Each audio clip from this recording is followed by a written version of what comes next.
নমস্কাৰ, মই সকলোকে মোৰ PSK টিচিং লাইভ চেনেলটোলৈ স্বাগতম জনাইছোঁ। আজি আমি অসমীয়া কেইটামান কুৱেশ্যন আলোচনা কৰিম।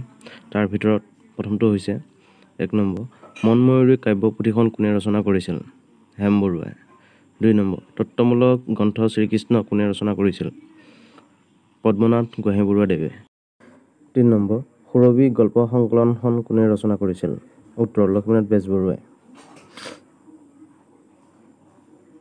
4 নম্বৰ, বুৰঞ্জীমূলক নাট বেলিমাৰখন কোনে ৰচনা কৰিছিল? উত্তৰ, লক্ষ্মীনাথ বেজবৰুৱাই। 5 নম্বৰ, শ্ৰীমন্ত শংকৰদেৱে ৰামায়ণৰ কোনটো খণ্ড অনুবাদ কৰিছিল? উত্তৰ, উত্তৰাখণ্ড। 6 নম্বৰ, লাহৰী উপন্যাসখন কোনে ৰচনা কৰিছিল? উত্তৰ, পদ্মনাথ গোহাঞিবৰুৱাই। 7 নম্বৰ, এখন চিঠি কবিতাটো কোনখন কাব্যপুথিৰ পৰা লোৱা হৈছে? উত্তৰ, মনময়ূৰীৰ পৰা। 8 নম্বৰ, চিৰাজ নাটকখনৰ নাট্যকাৰজন কোন হয়? উত্তৰ, ফণী শৰ্মা। 9 নম্বৰ, পছোৱা আলোচনীখনৰ সম্পাদক কোন আছিল? উত্তৰ, হেম বৰুৱা।